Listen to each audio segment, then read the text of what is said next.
चल रहा होगा, बोर्ड का प्रिपरेशन ठीक ठाक चल रहा होगा आपका। तो अभी तक में हमारा वीडियो जो है स्टार्टिंग से जो 35 डे प्लेस का बात किए थे उसमें से आपका कौन कौन सा चैप्टर कंप्लीट हो गया है।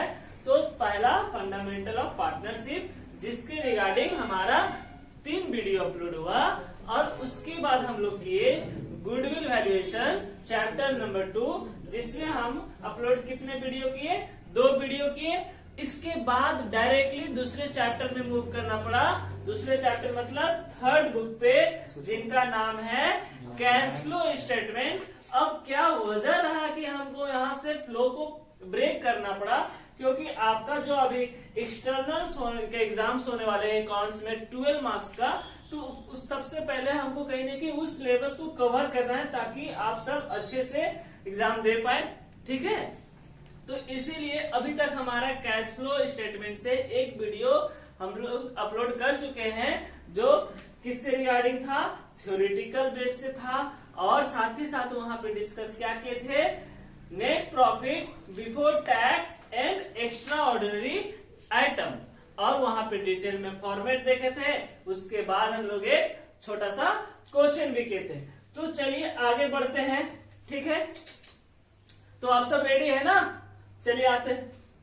तो कौन सा पहला स्टेप हमारा कैश फ्लो स्टेटमेंट का हो गया था, जहां पे हम लोग निकालना क्या सीखे, net profit before tax and extra ordinary item. अब आते हैं कि हम लोग ऑपरेटिंग एक्टिविटी, क्यों, क्योंकि कैश फ्लो का कितना हेड है, तो 3 हेड है, 3 सब हेड है। सबसे पहला कौन सा है, तो आपका ऑपरेटिंग है, दूसरा इन्वेस्टिंग है, और तीसरा आपका फाइनेंसिंग एक्टिविटी है। तो अगर net profit before tax and extra ordinary item आपका अगर हो चुका है, तो आगे बढ़ते हैं अब हम लोग ऑपरेटिंग एक्टिविटी पे। और अगर आप अभी तक इससे पहले वाला वीडियो नहीं देखे हैं तो आप उसको पहले देखिए, तब ये काफी बेहतर तरीके से आप समझ पाएंगे। ठीक है, चलिए बढ़ते हैं। अब पहले हम लोग क्या करेंगे, डिटेल में फॉर्मेट देखेंगे कि ऑपरेटिंग एक्टिविटी होता क्या है, और इसके अंदर कितने पॉइंट्स आएंगे जिससे कवर कर सकते हैं इंटायर कॉन्सेप्ट। ठीक है, तो ऑपरेटिंग एक्टिविटी, तो ऑपरेट मतलब day to day business operation में जो हमारा एक्टिविटी होता है उसको क्या बोलते हैं, ऑपरेटिंग एक्टिविटी। लेकिन हमारा चैप्टर है कैश फ्लो स्टेटमेंट, एक ऐसा स्टेटमेंट जहां पे दिखाते हैं कैश का आउटफ्लो, कैश का इनफ्लो, और साथ ही साथ कैश एंड कैश इक्विवेलेंट को दिखाते हैं। तो ऑपरेटिंग एक्टिविटी वही देखेंगे कि इस पे कैश आउटफ्लो कब हो रहा है और इनफ्लो किस कारण हो रहा है। चलिए स्टार्ट करते हैं, आते हैं फॉर्मेट पे। क्या करेंगे, पर्टिकुलर, और आपका अमाउंट इधर हो जाएगा, क्या हो जाएगा, अमाउंट। इसके बाद आप cash flow from operating activity निकाल रहे हैं तो हेडिंग तो देंगे, तब तो पता चलेगा कि आप निकाल क्या रहे हैं।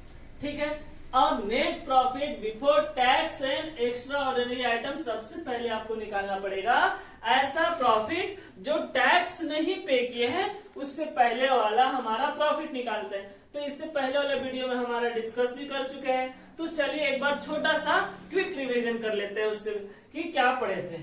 तो आपको net profit before tax and extra ordinary item में सबसे पहला आप लोग देखे थे डिफरेंस बिटवीन क्लोजिंग और ओपनिंग का। उसके बाद आप और भी उससे रिगार्डिंग अगर रिजर्व सरप्लस था तो उसका डिफरेंस ऐड करने के बाद अब देखे थे दूसरा पॉइंट हो गया डिविडेंड, जो फाइनल और प्रपोज था। लेकिन कौन सा ईयर से, प्रीवियस ईयर का, क्योंकि प्रीवियस ईयर का नेक्स्ट ईयर में प्रॉफिट या डिविडेंड बोल लीजिए तो बढ़ता है। उसको ऐड करने के बाद हम लोग क्या देखे थे, इसके बाद इंटरिम डिविडेंड देखे, फिर हमारा प्रोविजन फॉर टैक्स देखे, और साथ ही साथ कोई और भी ऐसा आइटम जो आपका पीएनएल में डेबिट, जो एक्सपेंस से रिगार्डिंग हो, उसको प्लस करेंगे और माइनस 2 चीज करते हैं। एक तो टैक्स रिफंड, क्योंकि वो प्रीवियस ईयर का इनकम होता है जो कि करंट ईयर में टैक्स रिफंड करके सरकार वापस करती है फर्म को, तो अभी इनकम हमारा प्रीवियस ईयर का था इसलिए लेस किए। और साथ ही साथ हर वो आइटम जो आपका पीएनएल का क्रेडिट साइड था अनसर्टेन इवेंट के कारण, उसको माइनस करने से हमारा net profit before tax and extra ordinary item निकल जाता है। अभी तक तो हम पहले वाले ही कहीं ना कहीं आपका रिवीजन करा रहे थे। अब आते हैं आज का वीडियो पे। आपको पहले सबसे पहला net profit before tax and extra ordinary item निकलने के बाद आप एडजस्टमेंट सबसे पहला क्या करेंगे, किस चीज का करेंगे, तो नॉन कैश और नॉन कैश ऑपरेटिंग एक्टिविटी। अब नॉन कैश तो समझ पा रहे हैं ना कि ऐसे भी कुछ खर्च होते हैं जो कैश के फॉर्म में नहीं होते हैं, तो इसके कारण आपका पीएनएल में इफेक्ट क्या आता है, तो आपका इसके कारण प्रॉफिट जो होता है घट जाता है। ऐसा एक्सपेंसेस जो नॉन कैश मतलब कैश के फॉर्म में नहीं होता है, जिसके कारण आप पीएनएल में दिखाते हैं, तो प्रॉफिट घट जाता है कि नहीं घट जाता है। तो हमको तो प्रॉफिट निकालना है, लेकिन किस फॉर्म में, हम तो निकाल रहे हैं कैश फ्लो, तो कैश के रिगार्डिंग इसीलिए नॉन कैश एक्सपेंसेस को ऑपरेटिंग को ऐड करेंगे। तो सबसे पहला डेप्रिसिएशन, पेटेंट और ट्रेडमार्क, इसका हम लोग क्या कर सकते हैं, ये सारे आइटम जो है नॉन कैश, और इसके कारण आपका प्रॉफिट जो है डेप्रिसिएशन के कारण, डेप्रिसिएशन किधर दिखाते थे, पीएनएल का डेबिट साइड, तो इसके कारण भी प्रॉफिट घट गया कि नहीं घट गया, लेकिन खर्च तो है, लेकिन नॉन कैश खर्च है ना, इसीलिए उसको क्या करेंगे, प्लस करेंगे, ताकि हमारा एक्चुअल प्रॉफिट निकल जाए, लेकिन किस फॉर्म में, कैश के फॉर्म में।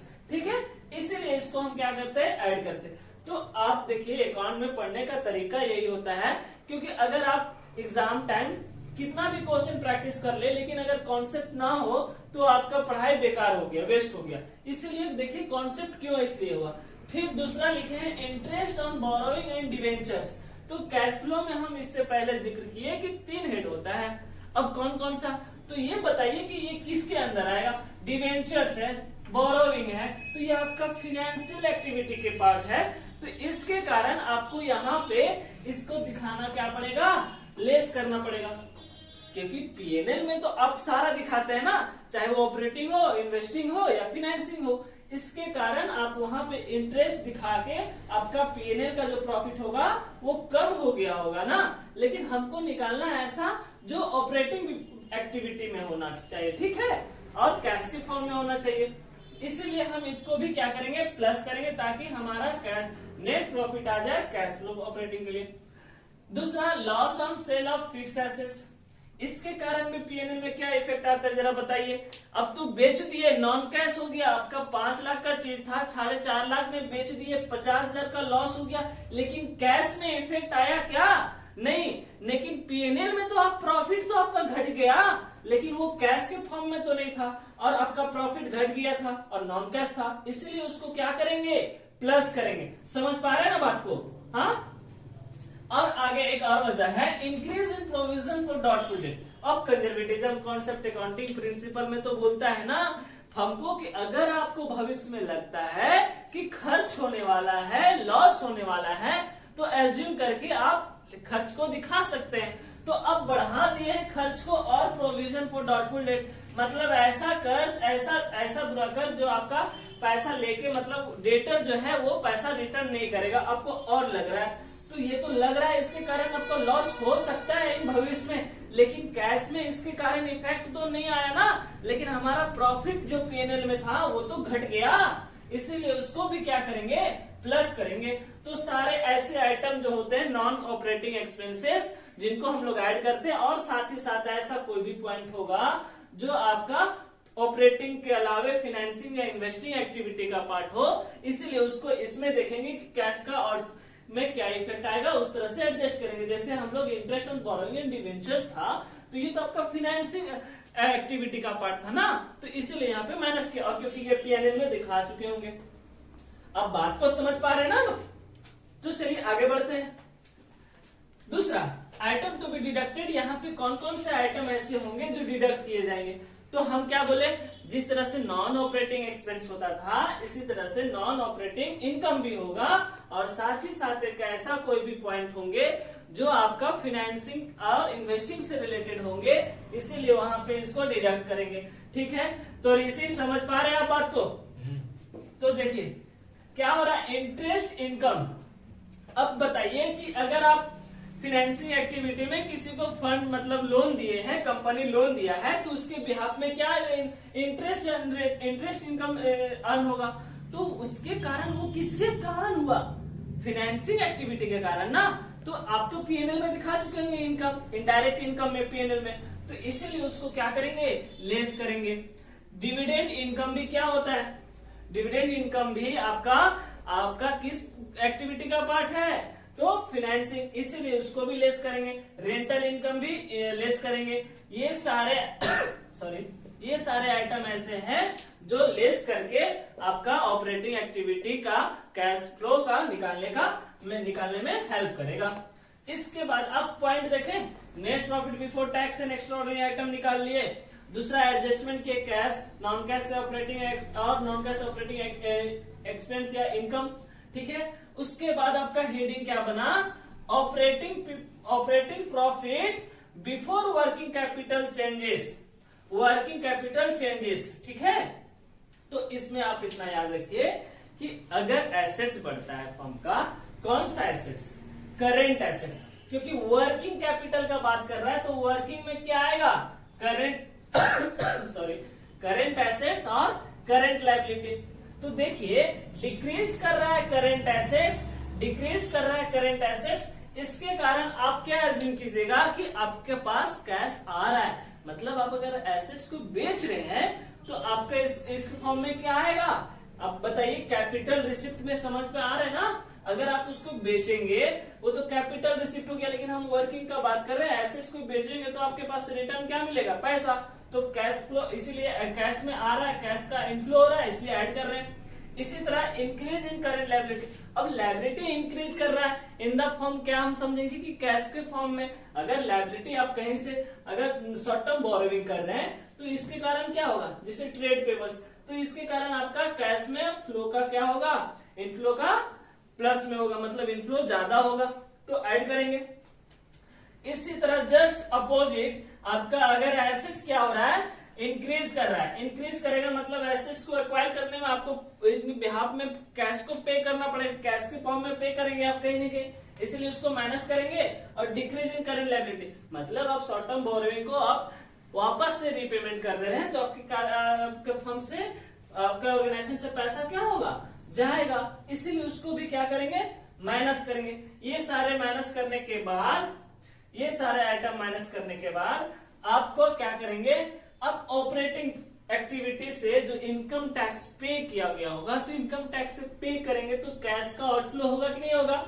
अब टैक्स पे करेंगे तो कैश से आएगा ना, आपका कैश या बैंक बोल लीजिए, तो इसके कारण पैसा जाएगा, तो इसको भी लेस करेंगे और हमारा फाइनली अल्टीमेटली क्या निकल जाएगा, नेट कैश फ्रॉम और यूज इन ऑपरेटिंग एक्टिविटी, मतलब कितना यूज हो गया या फिर कितना बचा हुआ है। तो हम लिखेंगे cash flow from operating activity या फिर cash use in operating activity.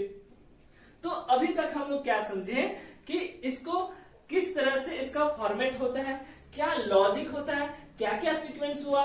तो सबसे पहला सीक्वेंस हुआ आपका adjustment non cash and non cash operating, और फिर वर्किंग कैपिटल चेंजेस में आपका डिक्रीज इन एसेट्स और decrease in current assets, increase in current liability add करेंगे और लेस करेंगे इंक्रीज इन करंट एसेट्स, और डिक्रीज इन करंट एसेट्स को लेस करेंगे क्योंकि इसके कारण कैश का आउटफ्लो होगा, तो आउटफ्लो होगा तो माइनस करेंगे। चलिए ठीक है। इसके बाद अगर हम कॉन्सेप्ट और फॉर्मेट समझते हैं तो इससे रिगार्डिंग एक क्वेश्चन करेंगे तो आपको कहीं ना कहीं और क्लियरिटी मिलेगा। ठीक है, चलिए बढ़ते हैं।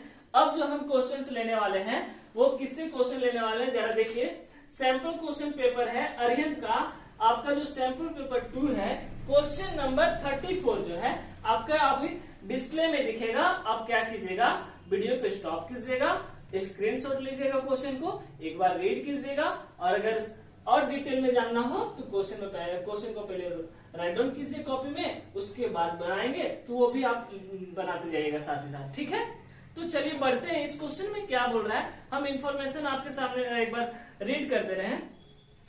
Radhika alumni of Apex School initiated her startup Vertex Limited in 2020। एक कंपनी है, कब स्टार्ट किया, 2022। The net profit after tax क्या दे दिया है, सबसे पहला इंफॉर्मेशन, हम इंफॉर्मेशन क्या करते हैं कि शॉर्ट फॉर्म में लिख देते हैं, ठीक है, ताकि आपको आसानी हो समझने में। तो आफ्टर टैक्स कितना दिया है, आफ्टर टैक्स जो है आपका क्वेश्चन में दिया हुआ है 3,40,000, ठीक है। और साथ ही साथ क्या दिया हुआ, और इसके बाद बैलेंस शीट दिया हुआ है,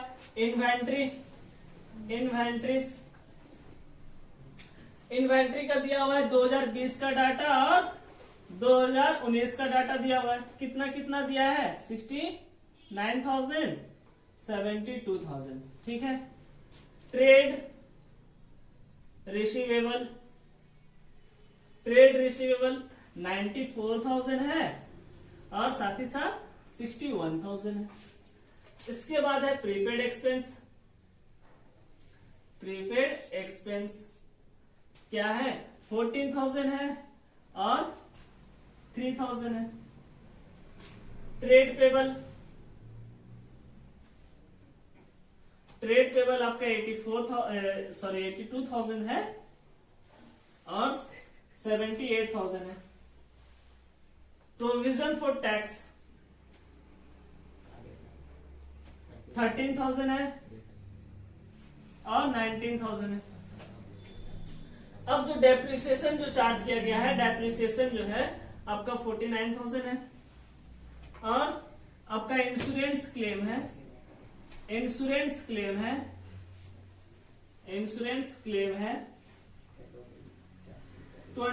है, ठीक है। इसके बाद जो दिया गया है, फायदा हुआ है आपको इन्वेस्टमेंट में, sale gains on sale of investment जो है आपका 8,000 है, ठीक है। और कुछ भी नहीं है इसमें। अब क्या करना है कि आपको क्वेश्चन डिमांड किया है कि आपको रिक्वायर्ड क्या क्या निकालना है, तो net profit before tax and extraordinary item निकालना है। दूसरा operating profit before tax before working capital changes, यही, ठीक है। और साथ ही साथ आपको cash flow from operating activity निकाल लेना है। तो चलिए हम इस क्वेश्चन को क्या करते हैं, बनाते हैं। अब बताइए कि net profit before tax and extra ordinary item में आपका कुछ एडजस्टमेंट जो है और है, ठीक है। तो क्या करते हैं ऐसा फटाफट कि हम इसको रफ करते हैं कुछ पॉइंट तक, ठीक है, यहां तक रहने देते हैं और इसके बाद हम लोग ऐसा करते हैं पूरा का पूरा हटा देते हैं, ज्यादा समय नहीं लगेगा। अब सब कुछ समझ में आ रहा है ना? जी सर। तो नेट प्रॉफिट बिफोर टैक्स दिया हुआ है और एक्स्ट्रा आइटम का कुछ ना कुछ और इसमें ऐड होंगे। क्वेश्चन में देखिए ध्यान से, कुछ ना कुछ दिया है इससे रिगार्डिंग, ठीक है।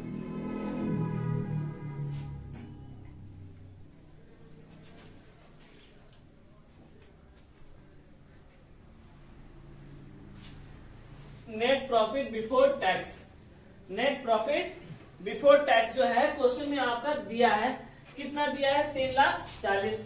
नेट प्रॉफिट बिफोर टैक्स कितना दिया हुआ है, 3,40,000। और साथ ही साथ एक्स्ट्रा ऑर्डिनरी आइटम क्या क्या आते थे, जरा देखिए। इसमें आपका प्रोविजन फॉर टैक्स आएंगे कि नहीं आएंगे, क्योंकि नेट प्रॉफिट हमको निकालना है बिफोर टैक्स। तो प्रोविजन फॉर टैक्स जो है आपका यहाँ पे दिया हुआ है। अब कौन सा लेंगे, तो करेंट ईयर का लेंगे, ठीक है। तो प्रोविजन फॉर टैक्स, अब प्रोविजन फॉर टैक्स क्या होंगे, ऐड होंगे। प्रोविजन फॉर टैक्स जो है वो कितना है, 13,000 है। तो 13,000 को क्या करेंगे, ऐड करेंगे, ठीक है। इसके बाद आपका एक्स्ट्रा ऑर्डिनरी आइटम में एक और चीज आएगा जो कि इंश्योरेंस क्लेम है। ये आपका क्या है, इनकम है लेकिन इनडायरेक्ट इनकम है। और ये जो है आपका क्या हो जाएगा, हम क्या बताए थे, net profit before tax and extra ordinary item में क्रेडिट साइड के आइटम जो होते हैं P&L का, उनको क्या करेंगे, लेस करेंगे। तो क्या करेंगे, इंश्योरेंस क्लेम जो है आपका कितना दिया हुआ है, 20,000, इसको लेस करेंगे। तो ये आपका निकल जाएगा net profit before tax and extra ordinary item. अब बताइए कि माइनस में है, तो यहाँ कितने माइनस में हो जाएगा, 7,000 माइनस में हो जाएगा। तो 3,40,000 में आपका 3,33,000 होगा, ठीक है। ये आपका निकल गया net profit before tax and extra ordinary item. तो इसको ऐसे लिखेंगे, 33,000। क्या लिखेंगे? Net profit before tax and extra ordinary item. ठीक है, इसके बाद हम क्या करेंगे? नॉन ऑपरेटिंग एक्सपेंसेस वगैरह को ऐड करेंगे और लेस करेंगे, जो जो भी आइटम्स होंगे। इसके बाद देखते हैं हम लोग, इसके बाद नॉन कैश और नॉन ऑपरेटिंग जो हमारा कॉलम था, क्या था? Non cash and non cash operating expense, non cash operating expense. अब इसके अंदर क्या क्या आएंगे जरा देखिए।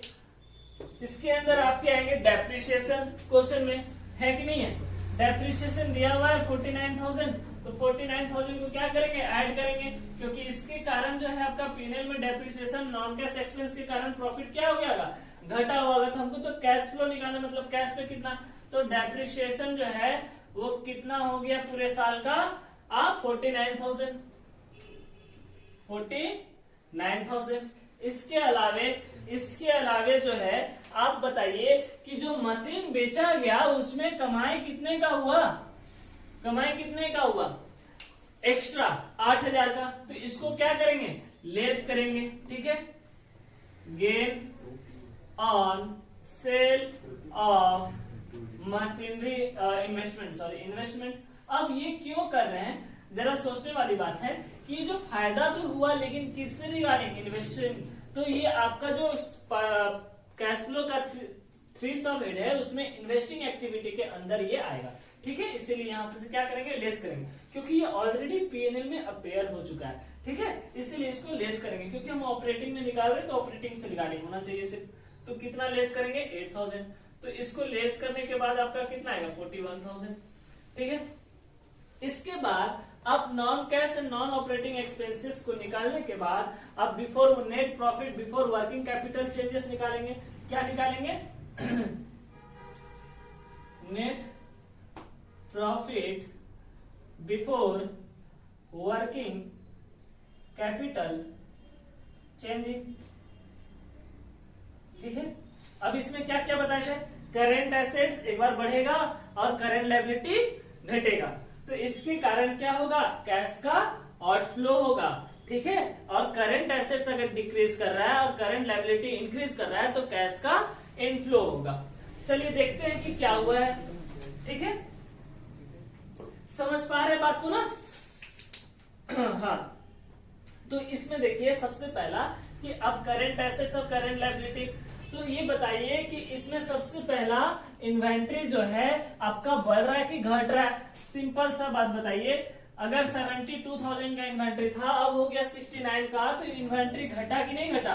तो करंट एसेट्स घटेगा तो मतलब पैसा आएगा, कैश का इनफ्लो होगा। तो लिखेंगे इन्वेंट्री कितने का चेंजेस होगा? 3,000 का। ठीक है, पॉजिटिव। ट्रेड रिसीवेबल जो है वो आपका 69 से कितना चला गया? 94। तो इसके कारण अब ये बताइए, ट्रेड रिसीवेबल एसेट्स है लेकिन कौन सा? करंट एसेट्स है। अब बढ़ रहा है कि घट रहा है? तो बढ़ रहा है। ठीक है, बढ़ेगा तो ट्रेड रिसीवेबल क्या है? करंट एसेट्स है, और बढ़ेगा तो आपका कैश का क्या होगा? आउटफ्लो होगा। कितने से? तो 33,000 से। ठीक है, इसके बाद प्रीपेड एक्सपेंस जो है 3,000 से 14,000 हो गया। प्रीपेड एक्सपेंस मतलब एसेट्स क्या हो रहे हैं? यहाँ पे भी बढ़ रहे हैं ना, यहाँ पे भी एसेट्स जो है वो क्या हो रहे हैं? बढ़ रहे हैं। तो प्रीपेड एक्सपेंस कितना से बढ़ेगा? 11,000 से। 11,000 से। ठीक है, इसके बाद आते हैं ट्रेड पेबल्स। ट्रेड पेबल्स जो है आपका 78 से कितना हो गया? 82। तो जरा बताइए कि लायबिलिटी बढ़ा है या घटा है? तो लायबिलिटी इस केस में तो बढ़ा है, तो कैश का इनफ्लो होगा कि नहीं होगा? तो यहां पे लिख देते हैं, ऐसा करते हैं, इसी जगह लिख देते हैं 3,000 और साथ ही साथ यहाँ पे लिख देते हैं आपका ट्रेड पेबल। ठीक है, कितने से हो जाएंगे? तो 4000 से। ठीक है, अब ये जो हुआ आपका, इससे निकल गया net profit before working capital changing का सारा चीज। ठीक है, अब ये दोनों माइनस का चीज है 33, तो ये 3000 अगर लेस करेंगे तो ये 30 बन जाएगा, और 4 यहां से माइनस होगा तो 7, तो 37,000 का इफेक्ट आ गया। ठीक है, अगर पूछेगा क्वेश्चन में 3 क्वेश्चन पूछा है ना, working net profit before working capital changes, तो कितना आएगा? 37,000। Net profit before tax and extraordinary item कितना आएगा? 3,30,000 33,000। और अगर आपको पूछे नॉन ऑपरेटिंग एक्सपेंसेस से रिगार्डिंग तो कितना आएगा? 41,000। ठीक है, इसके बाद जो है अब बताइए कि income tax paid, provision for tax था ना, प्रोविजन फॉर टैक्स, और इससे रिगार्डिंग कुछ और भी था क्या क्वेश्चन में? नो सर, इनकम टैक्स पे था, इनकम टैक्स पेड भी था क्या? चलिए देखिए, इनकम टैक्स पेड जो है वो कितना है?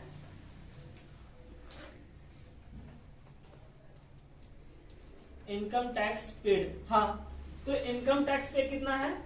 चलिए इसके बाद जो है आपका इनकम टैक्स आएगा, इनकम टैक्स पेड। अब इसमें कितना आएगा? देखिए प्रोविजन फॉर टैक्स बनाया है कि नहीं बनाया है? तो अब पिछले साल जो माने हैं कि टैक्स मेरा इतना लगने वाला है, तो करेंट ईयर में टैक्स दिए होंगे कि नहीं दिए होंगे? तो कैश का इनफ्लो होगा कि आउटफ्लो होगा? तो आउटफ्लो होगा, कितने का? 19,000 का। ठीक है, इसके बाद आपका क्या होगा? तो आप इसको माइनस करेंगे तो आपका जो निकल जाएगा वो क्या निकल जाएगा? Cash flow from operating activity का। तो ये अब 3,33,000, 41,000, 37,000 और 19,000 को लेस करेंगे तो आपका जो आंसर आएगा वो 3,18,000 आएगा। ये आपका सॉरी लेस में होगा 3,18,000। ठीक है, तो ये आपका क्या निकल गया? Cash flow from operating activity, cash flow from operating activity and extra ordinary item, extra ordinary item. और एक्स्ट्रा ऑर्डिनरी आइटम जो है यहाँ पे वो क्या है?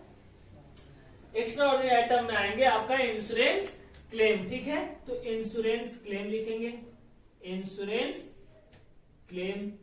अब इंश्योरेंस क्लेम्स जो है इसके कारण आपका कैश का इनफ्लो होगा कि आउटफ्लो होगा? तो सिंपल सा बात है, इंश्योरेंस क्लेम किया कंफर्म तो उसको पैसा मिला ना जी, तो पैसा मिला तो इनफ्लो होगा, तो सिंपल कितना?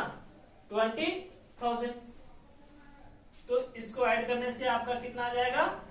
3,38,000। ये आपका जो निकलेगा वो कहेंगे cash flow from operating activities. अब ऐसा करते हैं कि हम लोग थोड़ा सा क्विक रिवीजन कर लेते हैं। ठीक है, कि अभी तक ने इस क्वेश्चन में क्या क्या बोला? सबसे पहले नेट प्रॉफिट दिया हुआ था आप बिफोर टैक्स आफ्टर टैक्स 34,000। ठीक है, हमको निकालना था बिफोर, तो उसमें क्या किया? एक्स्ट्रा ऑर्डिनरी आइटम को, और ये सारा चीज करने के बाद हमारे निकल गया net profit before tax and extra ordinary item. ठीक है, इसके बाद हम नॉन ऑपरेटिंग एक्सपेंस का काम किए, उसके बाद वर्किंग कैपिटल किए, फिर टैक्स पे किए, और फिर एक्स्ट्रा ऑर्डिनरी आइटम में जो था इंश्योरेंस क्लेम, उससे क्या होता है? ये भी तो ऑपरेटिंग के पार्ट में ही आएगा ना कहीं ना कहीं, तो इसीलिए इसमें हम ऐड किए, और इसके कारण क्या होगा? इनफ्लो। तो हमारा निकल जाएगा cash flow from operating activity से। तो अभी तक में हम लोग क्या क्या सीख लिए? Net profit before tax extra ordinary item निकालना सीख लिए, और ऑपरेटिंग एक्टिविटी का फॉर्मेट डिटेल में जाने, क्यों प्लस हुआ और किस तरह से प्लस किया गया, माइनस क्यों हुआ, विथ रीजन विथ कॉन्सेप्ट हम लोग जाने, और उसके बिहाफ में एक क्वेश्चन भी किए उसके तरीके। और इसके बाद हम लोग आगे का एक्टिविटी पढ़ेंगे, जैसे इन्वेस्टिंग एक्टिविटी होगा, फिनेंसिंग एक्टिविटी होगा। तो आप सभी से रिक्वेस्ट है, अगर वीडियो अच्छा लगे तो आप प्लीज लाइक करें, कमेंट करें और सब्सक्राइब भी करना ना भूलें, और साथ ही साथ अपने दोस्तों को भी शेयर जरूर करें, क्योंकि अकेले अकेले मार्क्स गेन नहीं करना है, सबका भविष्य उज्जवल हो। Thank you.